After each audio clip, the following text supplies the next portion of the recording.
한잔 찬미 한잔 드리겠습니다. 다들 83단이요? 네.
우리 다 함께 묵상기도 하시고 예배 시작하겠습니다.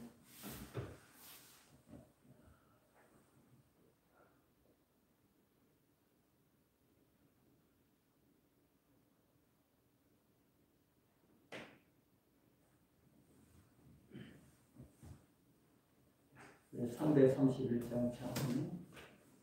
그런 다음에 우리 예배를 위해서 김주비 기도해 주세요.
하늘에 계신 하나님 아버지, 이 거룩한 곳에 우리 성도님들, 우리 가족이 모일 수 있게 해주셔서 감사합니다. 비록 작은 수지만 하나님 말씀 잘 듣고 잘못된 행동은 고치고 다시 하나님의 말씀대로 그대로 살게 해주세요. 장로님 말씀 잘 듣고 집에 갈 때 교훈 잘 기억하게 해주세요. 예수님 이름으로 기도드립니다.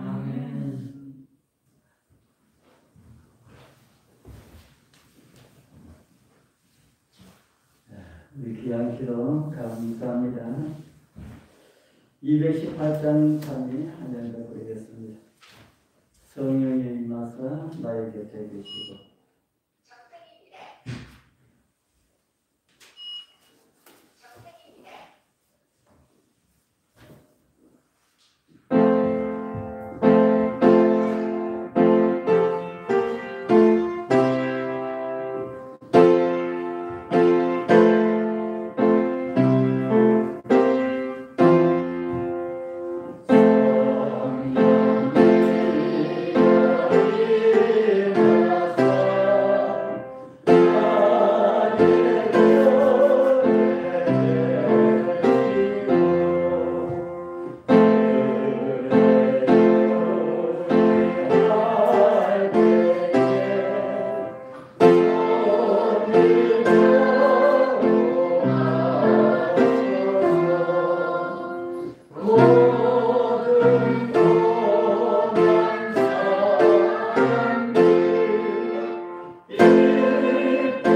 성도님들 3일 동안도 주님 은혜 가운데 평안하셨습니까? 우리 이재 집사님은 몸이 조금 좋지 않다고 합니다. 요즘은 나 자신을 위하기보다는 남을 위한 배려로 더 조심해야 되는 그런 시기다라고 하는 그런 생각이 듭니다. 우리 성도님들을 위하여서 서로가 서로를 위하여서 기도 많이 해주시기 바랍니다. 우리 하나님 말씀 히브리서 10장에 기록된 말씀을 함께 보겠습니다.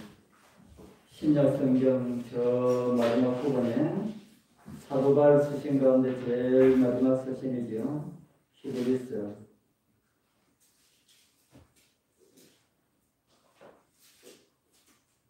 10장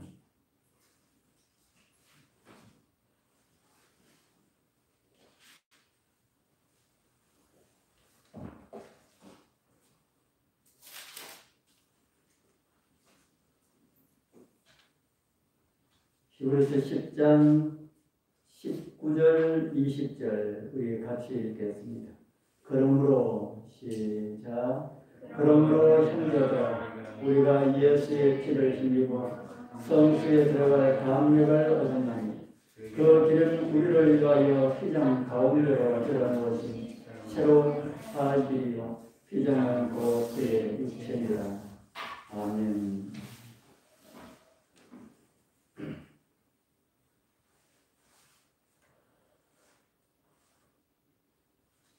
제가 성경의 가장 기본적인 그런 내용들을 하다가 율법 문제가 나와서 율법 문제를 하다가 성소 문제로 들어가게 되고 성소 문제를 잠깐 한다고 하는 것이 오늘 지성소까지 나오게 되었습니다.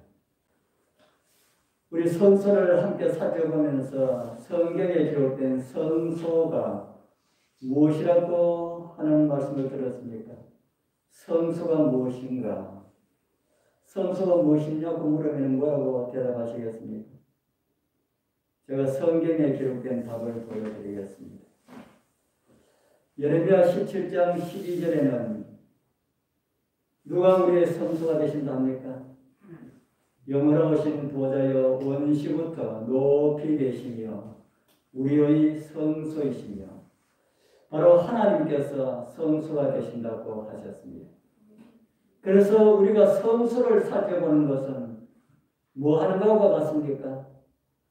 성소를 살펴보는 것은 우리 하나님에 대하여서 알기를 원하는 마음으로 살펴보는 것과 같다. 사람이 어떻게 하나님에 대해서 다 알 수가 있겠습니까? 다 알 수가 없지만 무엇을 통하여서요? 성소를 통하여서 성경에 기록되어 있는 성소를 통하여서 계시하신 하나님을 알아간다는 것 우리에게 상당히 큰 특권입니다. 그렇다는 생각 드십니까?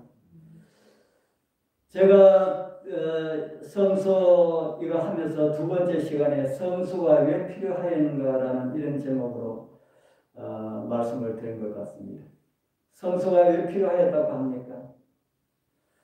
죄로 인하여서 우리가 하나님과의 교통이 차단되었기 때문에 하나님께서 우리와 대화하기를 원하시는데 죄로 인하여서 그것이 차단되었기 때문에 하나님께서 사람 되어 우리의 죄를 해결해 주셔야만 우리가 하나님과 교통할 수가 있다 하는 겁니다. 그러한 것을 가르쳐 주기 위하여서 시각제례로 하나님께서 바로 성소를 우리에게 주셨습니다. 그래서 성소를 통하여서 우리는 하나님을 알 수가 있고 우리를 구원하시는 하나님의 구원의 계획들을 알 수가 있다. 그렇게 우리는 이해를 하게 됩니다. 성막의 구조는 성막들과 성소와 지성소로 되어 있습니다. 성소는 믿음으로 말미암아 얻는 의를 가르쳐주고요. 성소 첫째 칸은 성소들은 믿음으로 말미암는 그런 의를 가르쳐주고, 첫 번째 성소 칸은 성화의 과정을 우리에게 보여주고, 지성소는 하늘에 갈 사람들은 이런 모습을 가져야 된다라는 그런 사실들을 우리에게 보여주고 있습니다. 오늘 우리가 시작 때 읽은 말씀, 히브리서의 말씀은 자기의 육체로 열어놓으신 지성소로 들어가는 그런 길을 우리에게 가르쳐주고 있는 그런 말씀입니다. 다른 말로 하면 지성소로 우리를 초청하고 있다. 우리는 지금 어디에 들어가야 한다고 했습니까? 우리는 성소 뜰에 머물러 있어서 안 된다. 성소 안에서도 우리는 안주하고 있어서도 안 된다 하는 겁니다. 십자가를 통하여서 당신의 몸이 찢어지심으로 열어놓으신 산 길을 통하여서 어디로 들어가자고요? 지성소로 들어가자. 지성소로 들어가는 그런 경험이 이루어져야 된다고 성경은 우리에게 가르쳐주고 있습니다. 그래서 우리는 지성소에 무엇이 있는지도 살펴보았습니다. 지성소에 있는 법궤 안에 있는 십계명은 하나님의 성품의 사본이라고 우리에게 가르쳐주고 있지요. 그것은 우리의 성품들이 어떻게 되어야 할 것을 가르쳐주고 있습니까? 우리의 성품들이 하나님의 성품을 닮은 그런 모습이 되어야 함을 우리에게 가르쳐주고 있습니다. 우리 모두 거룩한 변화를 받아 지성소가 상징하는 그 하늘에 다 들어가는 그런 은혜의 백성들로 살아가게 되기를 바랍니다. 알아야 들어가는 것은 아니지만은 우리는 지성소로 들어가기 위하여서 지성소에서 어떤 일이 있었는지 지성소 봉사와 관련된 말씀들을 좀 살펴보려 합니다. 레위기 23장 27절에는 좀 깁니다. 이런 말씀이 있습니다. 7월 10일은 속죄일이니, 좀 길지만 우리 같이 한번 읽어보겠습니다. 너희에게 시작. 너희에게 성회라.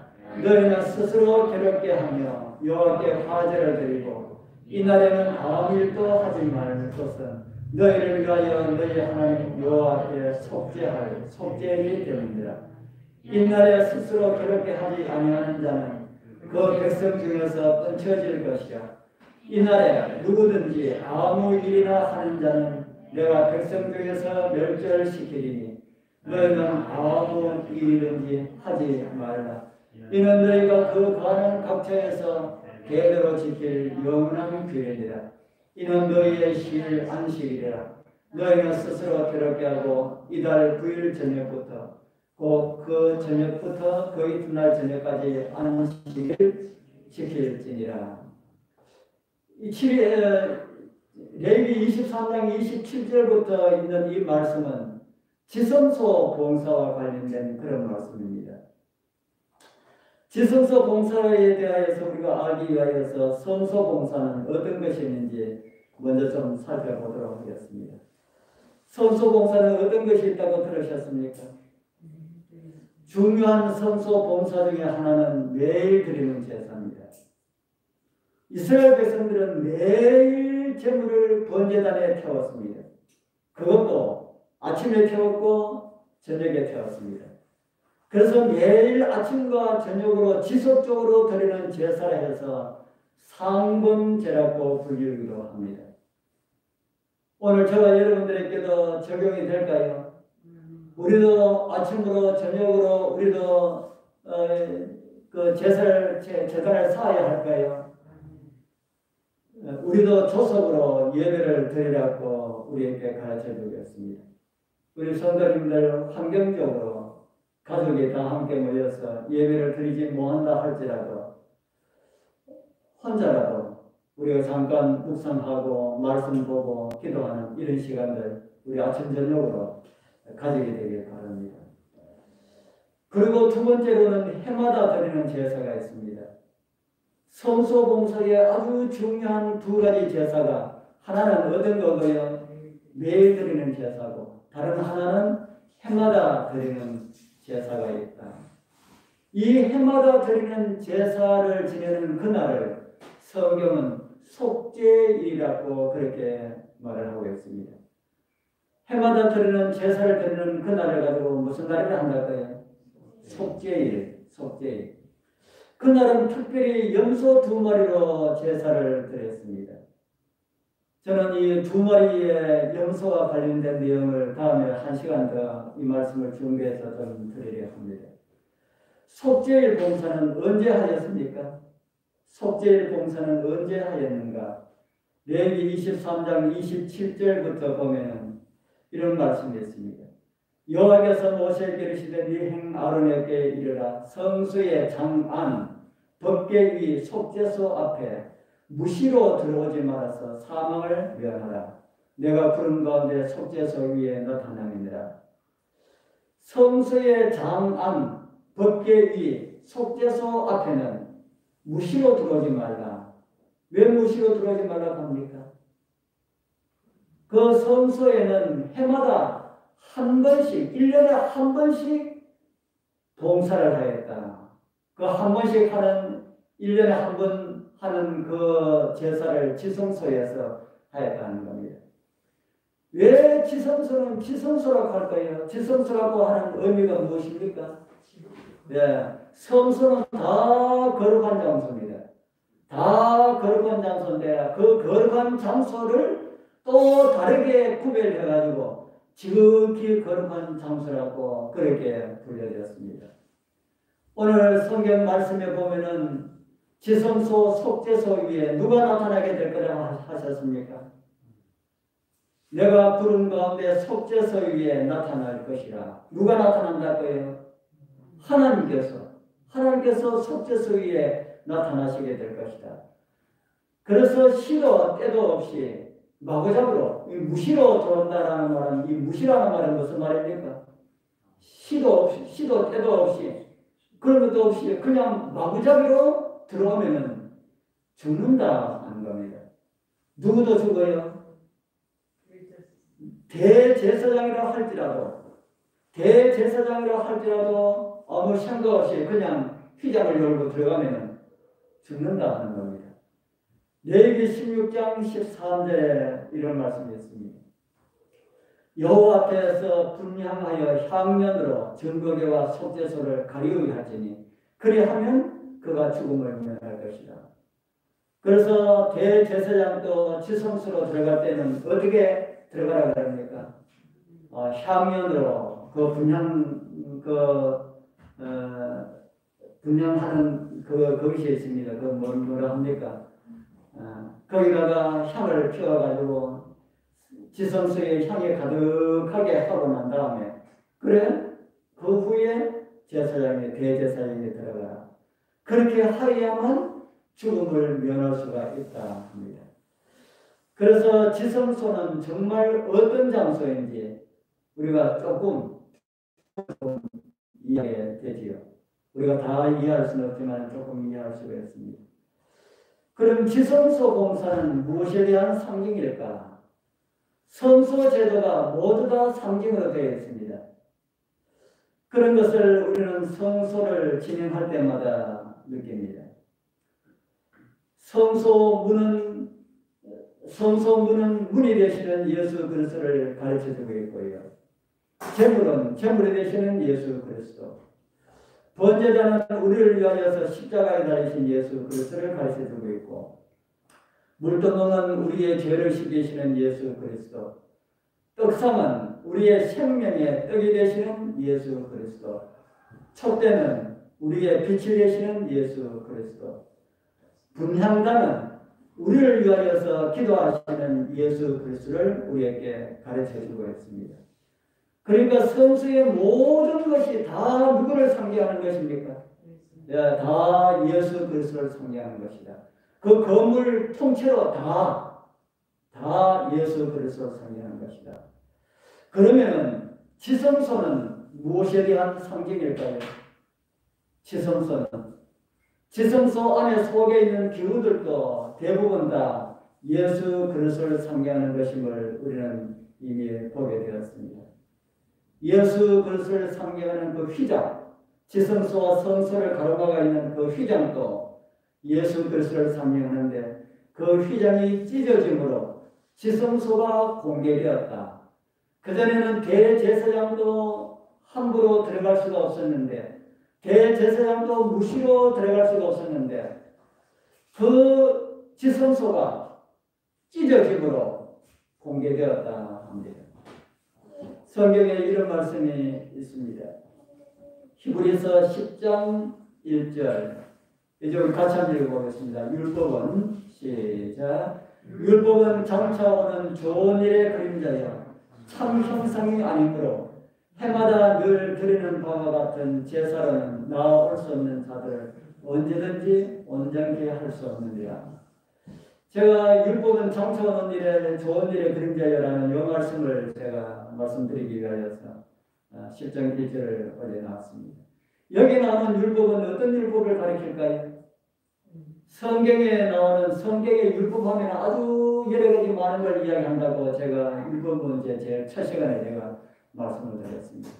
거기는 이스라엘 법도 있고 건강에 관한 법도 있고 십계명도 있고 제사제도 있고 여러 가지 많은 것을 포괄한다. 그러면 히브리서 10장 1절에 말하는 율법은 무슨 율법을 가리키는 것일까? 그거는 히브리서 10장이 우리에게 가르쳐 주기를 원하는 그 율법을 우리에게 말씀을 하고 있습니다. 다른 말로 하면 늘 드리는 바와 같은 제사 이런 것들. 늘 드리는 바와 같은 제사는 무엇을 가리킬까요? 언제나 드려졌던 성소 봉사와 관련된 일들을 가리키는 것이다. 그렇게 우리는 생각할 수가 있습니다. 그런데 히브리서 기자는 그 성소와 관련된 일을 무엇이라고 하고 무엇이 아니라고 합니까? 그림자요, 좋은 일의 그림자요, 참 형상이 아니다. 그렇게 말씀하고 있지요. 성소 제도와 관련된 모든 것은 좋은 일의 그림자요, 참 형상이 아니다. 진짜가 아니다. 그것은 그림자다. 그렇게 우리에게 가르쳐주고 있습니다. 좋은 일의 그림자여 참 형상이 아니다. 그것은 무엇에 대한 그림자라고 하는 것입니까? 그러면 성소와 관련된 모든 일은 무엇에 대한 그림자라고요? 예수 그리스도의 사역에 대한 그림자다. 그렇기 때문에 제물은 언제든지 사람을 뭐하게 할 수가 없다고 합니까? 제물은 해마다 늘 드리는 바와 같은 제사로는 나오는 자들을 온전케 할 수가 없다. 여기 해마다라고 하는 것은 1년에 한 번 드리는 속죄일 제사를 우리에게 가르치는 것으로 이해를 할 수가 있습니다. 그런 제사를 할지라도 우리를 온전케 할 수가 없다. 속죄일 제사는 1년 동안 지어진 모든 죄들이 다음에 또 제가 오늘 말씀드릴 시간이 될는지 모르겠습니다만 모든 죄들이 다 성소로 옮겨졌습니다. 그 옮겨진 그 죄들을 속죄일 날에 그것을 정결하게 하는 그 일을 하는데 그것이라 할지라도 죄인들을 온전케 할 수가 없다 합니다. 그래서 그 다음에 말씀을 우리에게 이렇게 주고 있습니다. 2절에 보면은 그렇지 아니하면은 섬기는 자들이 단번에 정결케 되어서 다시 죄를 깨닫는 일이 없으리니 어찌 드리는 일을 그치지 아니하였습니까? 매일 드리는 제사와 해마다 드리는 제사는 죄를 없이 하지 못한다. 그렇기 때문에 늘 죄를 생각나게 하고 다시 또 제사가 필요하고 한 것을 우리에게 가르쳐 주고 있습니다. 또 그 다음 히브리서 10장 3절은 또 이런 말씀을 우리에게 주고 있습니다. 이 제사들은 해마다 죄를 생각하게 하는 것이 있나니 이는 황소와 염소의 피가 능히 죄를 없이 하지 못하느니라. 이 황소와 염소가 등장하는 이 제사는 속죄일 제사입니다. 속죄일 제사라 할지라도 능히 그것은 죄를 없이 하지 못한다. 우리의 죄를 없애주는 예수 그리스도에 대한 상징이지 그것이 그 자체가 죄를 없애하지 못한다고 합니다. 레위기 16장에 보면은 속죄일과 관련된 그런 제사에 대한 기록이 있습니다. 제가 올립니다. 레위기 16장 6절 7절입니다. 우리 또 같이 한번 읽어보겠습니다.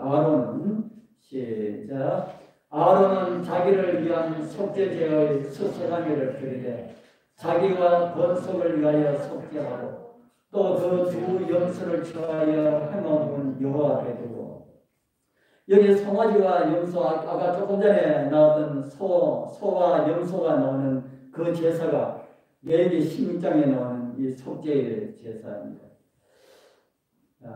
속죄와 관련된 성소 봉사의 내용을 다시 잠깐만 좀 말씀을 드리겠습니다.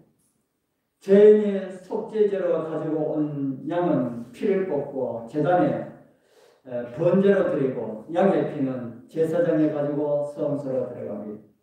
그리고 성소 휘장에 뿌립니다. 휘장에 뿌리는지 휘장 앞에 바닥에 뿌리는지 성경에 정확하게 나와 있지 않습니다. 그래서 어떤 분은 성소 바닥에 뿌린다 하고 어떤 분은 성소 휘장에 뿌린다 하는데 어떤 것이 맞는지 성경에 기록되어 있지 않습니다. 저는 성소 휘장에 뿌렸을 것이다. 그렇게 저는 생각을 하고 있습니다. 만약에 성소 휘장에 뿌려졌다 하면은 그 뿌려진 피는 무엇을 상징할까요? 뿌려진 피는 무엇을 상징할까요? 한번 생각해 보시죠. 죄인이 염소를 가지고 옵니다. 염소를 가지고 와서 양 잡는 데 가면은 죄인이 염소 머리에 손을 얹습니다. 그러면서 하나님이시여 저희의 죄를 다 용서해 주시고 저희의 죄가 다 이 염소에 전가되는 그런 의식을 그것을 합니다. 염소 머리에 안수하고 난 다음에 그리고 제사장은 그 양을 잡습니다. 이렇게 그 죄인이 염소 머리에 안수를 하면은 이 사람의 죄가 어디로 갔다고 상징적으로 보여주는 것입니까? 이 사람의 죄인의 죄가 그 염소에게로 옮겨졌다, 전가되었다. 그렇게 상징적으로 그렇게 합니다. 그러면은 그 염소는 잡아가지고 번자된 단 위에 불태워지고 그 염소나 양의 피는 성소 안에 들어가서 아까 말씀드린 것처럼 휘장이나 바닥에 이렇게 뿌렸다는 겁니다. 이것은 죄인의 죄가 염소나 양을 통해 가지고 또 피를 통해 가지고 성소로 옮겨지는 것을 우리에게 상징적으로 가르쳐 주고 있다. 그건 뭐 그렇게 복잡하나? 아마 다른 교인들이 하면은 그렇게 생각할지 모릅니다. 그냥 예수 그리스도의 보혈을 믿으면 구원받고 용서받는데 그건 뭐 염소의 피가 이런 것들을 통해 가지고 우리 예수 그리스도의 우리를 구원하는 그 구속의 사역이 어떻게 이루어지는지를 우리가 이해할 수 있다는 말이에요. 아까 제가 말씀드린 것처럼 성소는 하나님을 알아가는 길을 우리에게 보여주는데 이런 것을 통해 가지고 하나님께서 우리를 얼마만큼 사랑하시고 우리를 위해서 무슨 일을 하는지를 우리가 좀 더 자세하게 이해를 할 수가 있다는 겁니다. 나중에 속죄일 제사에서 좀 더 자세하게 살펴보겠습니다만 속죄일 이 지성소 봉사 기간에는 그 휘장, 그 더러워진 그 휘장을 1년에 한 번씩 새 휘장으로 바꾸는 그런 일들이 속죄일날 하게 된다는 겁니다. 그러니 무엇이 깨끗해진다고요? 휘장을 바꾸게 되면 무엇이 깨끗해진다는 겁니까? 성소가 깨끗해집니다. 다른 말로 하면 성소가 정결하게 되는 날이 속죄일에 이루어졌다 하는 겁니다. 여러분들 성경을 읽다 보면 성소가 정결하게 되리라라는 말씀 읽어보셨습니까? 우리가 교회에서 특별히 우리 교회에서는 그런 말씀 많이 듣지요. 그런 말씀이 어디에 있습니까? 우리 다니엘서 8장에 보면 그런 내용이 나오죠. 그가 내게 이르되 2300주야까지 그때에 성소가 정결하게 함을 입으리라. 이 말씀이 바로 속죄일의 그 의미를 우리에게 가르쳐주고 있습니다. 그런데 이 말씀을 누가 오해를 하였습니까? 이 말씀을 월리암 밀러, 침례교 신자였던 월리암 밀러가 이 말씀을 오해하였습니다. 성소 정결은 1844년 10월에 예수님께서 지성에 재림하심으로 지성의 죄가 깨끗하여지는 것이라고 윌리엄 밀러는 그렇게 오해를 하였습니다. 하나님께서 윌리엄 밀러에게 총명을 주셔가지고 그것을 좀 더 잘 깨달아 알 수 있도록 해주실 수 있습니까? 없습니까? 네, 있지만은 하나님께서 그대로 두셨습니다. 왜 그대로 두셨습니까? 잘못 깨달은 것이지만 그 일을 통하여서 엄청난 일이 일어날 것임을 하나님께서 아셨다는 겁니다. 그래서 윌리엄 밀러의 오해로 일어난 이 성경 해석을 통하여서 어떤 일이 일어났습니까? 재림운동이 일어났죠. 나중에 성경을 좀 더 깊이 이해하고 보니까 그 성수의 정결은 재림으로 이 세상이 깨끗해지는 것이 아니라 무엇에 대한 사건임을 알았습니까? 아까 제가 말씀드린 것처럼 성소 안에 그 휘장을 깨끗하게 하는 날이다. 그래서 글자 그대로 성소 자체를 깨끗하게 하는 그런 날이다 하는 사실을 알았다 하는 겁니다. 이런 사실을 히브리서 기자는 우리에게 가르쳐주고 있는 그런 말씀이 있습니다. 히브리서 9장 23절, 24절. 그러므로 하늘에 있는 것들의 모형은 이런 것들로서 정결케 할 필요가 있었으나 하늘에 있는 것들은 이런 것들보다 더 좋은 제물로 할지니라. 그리스도께서 참 것의 그림자인 손으로 만든 성소에 들어가지 아니하시고 오직 참 하늘에 들어가사 이제 우리를 위하여서 하나님 앞에 나타나시고 우리를 위하여서 예수 그리스도께서 대제사장이 되셔서 누가 앞에 나타나신다고요? 하나님 앞에 나타나신다. 성수의 구조를 다시 보면은 성소와 성수의 뜰은 주님께서 우리를 위해서 하시는 그 사역을 상징하는 듯하고 지성소는 하나님의 보좌가 있는 하나님의 집을 상징하는 듯합니다. 사실 그렇습니다. 그래서 죄인인 사람은 비록 대제사장이라 할지라도 어디에 함부로 들어가면 안 된다고 하게 했습니까? 예, 지성소에 함부로 들어가면 안 된다.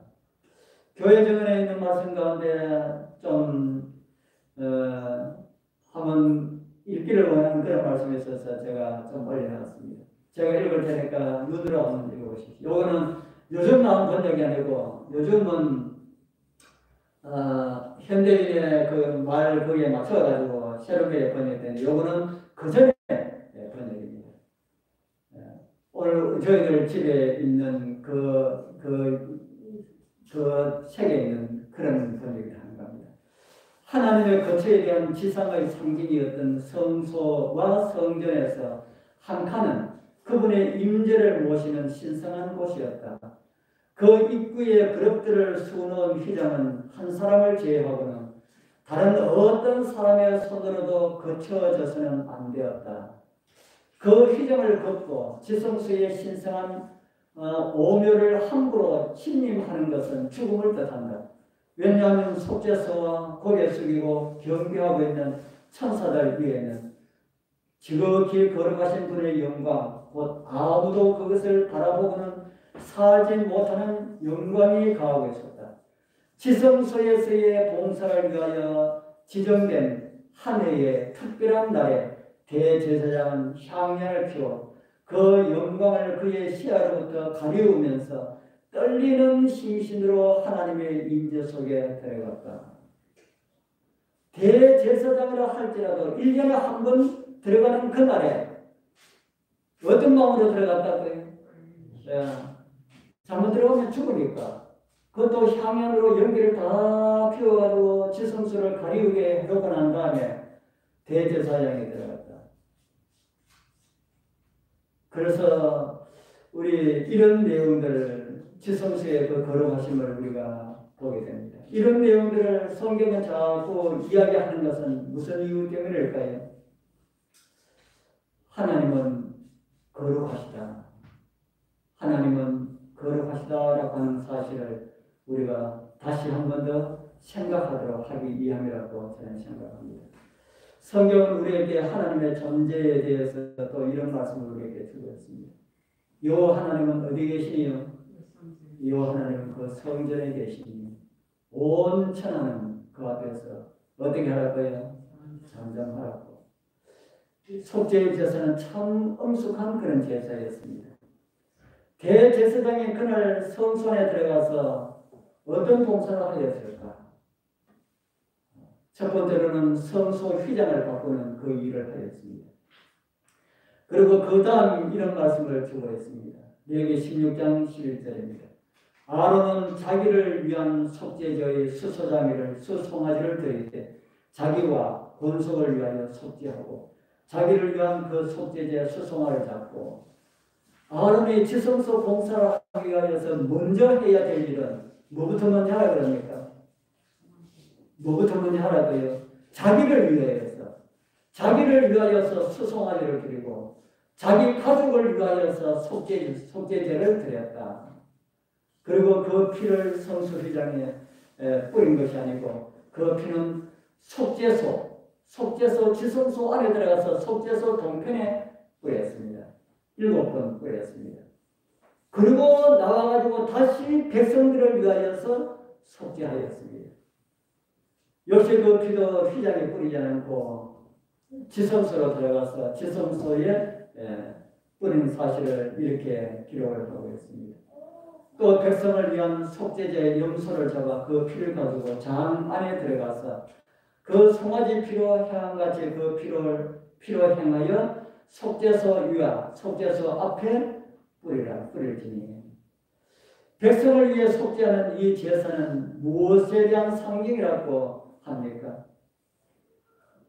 하늘 지성소 봉사하시는 예수 그리스도의 사역을 우리에게 가르쳐 주는 것이다. 히브리서 기자는 그런 모습을 우리에게 또다시 이렇게 설명을 해주고 있습니다. 이 뜻을 쫓아 예수 그리스도의 몸을 단번에 들이심으로 말미암아 우리가 거룩함을 얻었노라.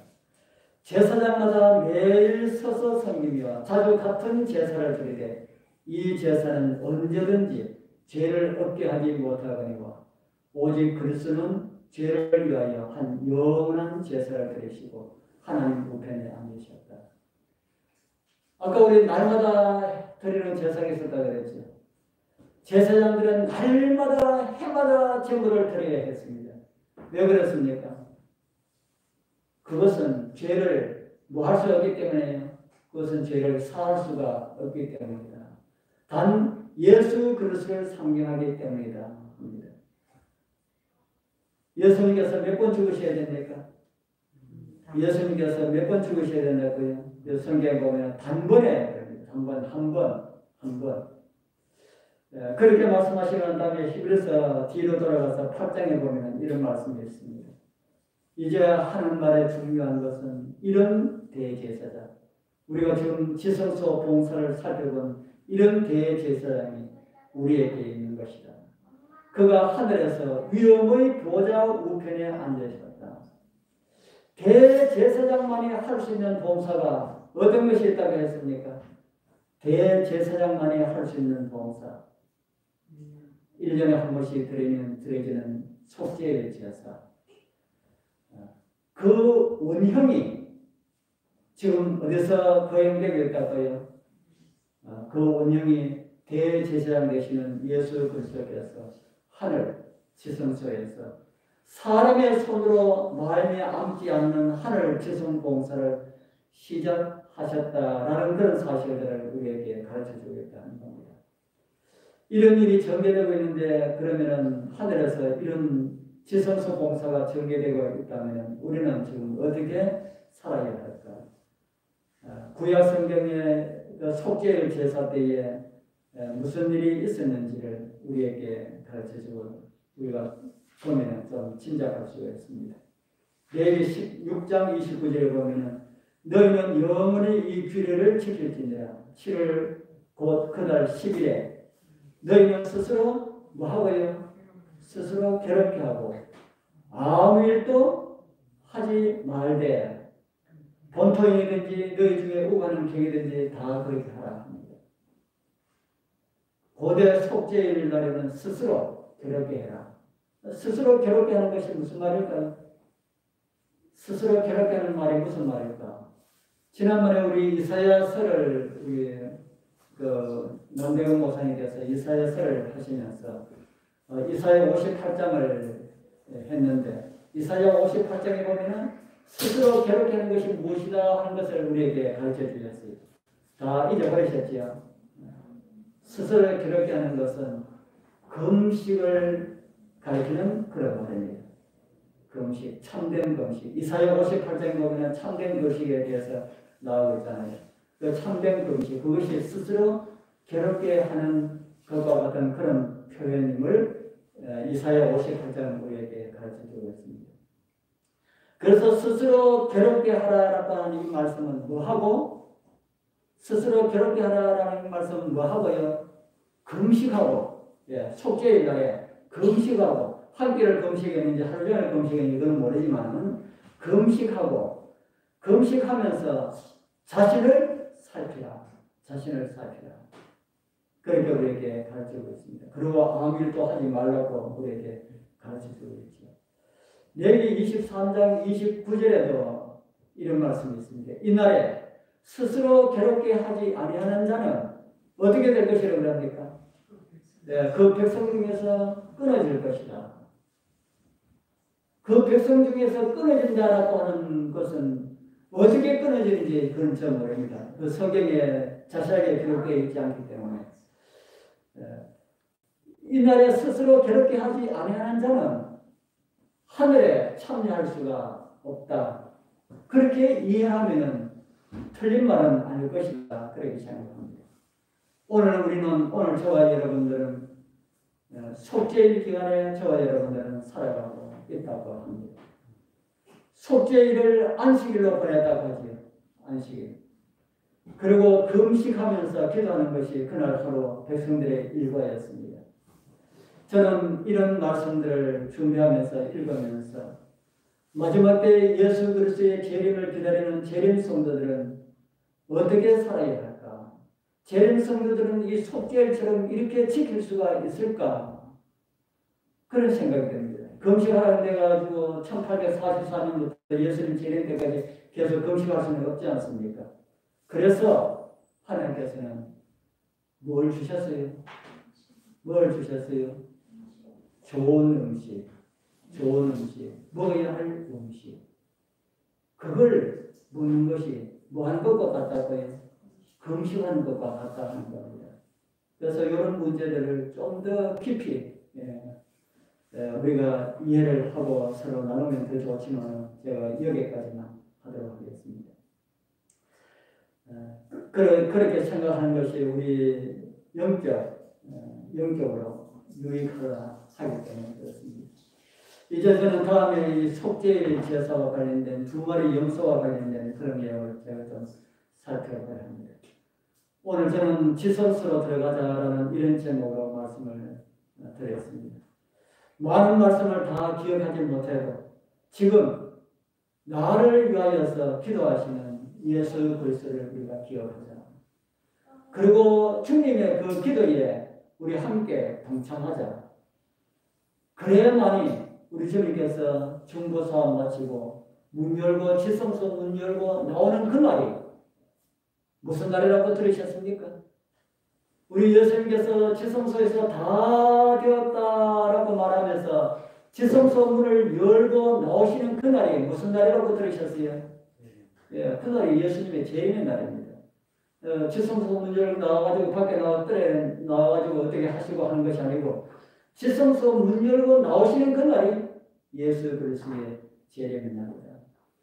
우리 주님 중보사업 마치고 우리를 데리러 오시는 그 영광의 아침에 우리 주님을 다 뵙게 되기를 축복합니다. 우리 개인기도 좀 드리도록 하겠습니다. 건강에 좋지 않은 성도님들의 온전한 회복을 위하여서 믿지 않는 우리 사랑하는 남편분들을 위하여서 신앙을 쉬고 있는 분들과 또 잘 나오지 못하는 분들을 위하여서 우리 잠깐 개인기도 한 3분씩 드리도록 하겠습니다.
참이 505장 참.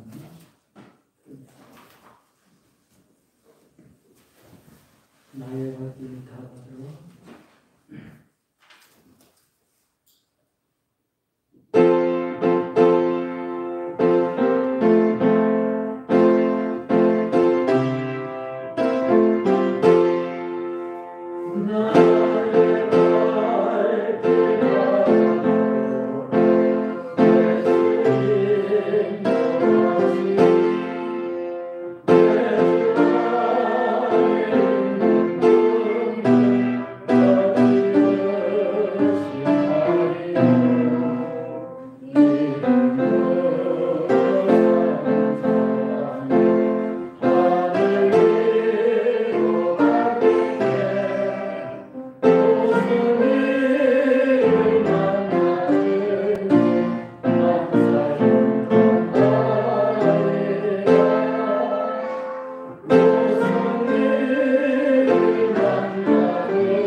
우리 주님께서 가르쳐주신 기도로 마치겠습니다. 하늘에 계시는 우리 아버지시여 이름이 거룩히 여김을 받으시오며 나라의 임하시오며 뜻이 하늘에서 이루어진 것 같이 땅에서도 이루어지이다. 오늘날 우리에게 일용할 음식을 주옵시고 우리가 우리에게 죄진 자를 사하여 주는 것 같이 우리 죄를 사하여 주옵시고 우리를 시험에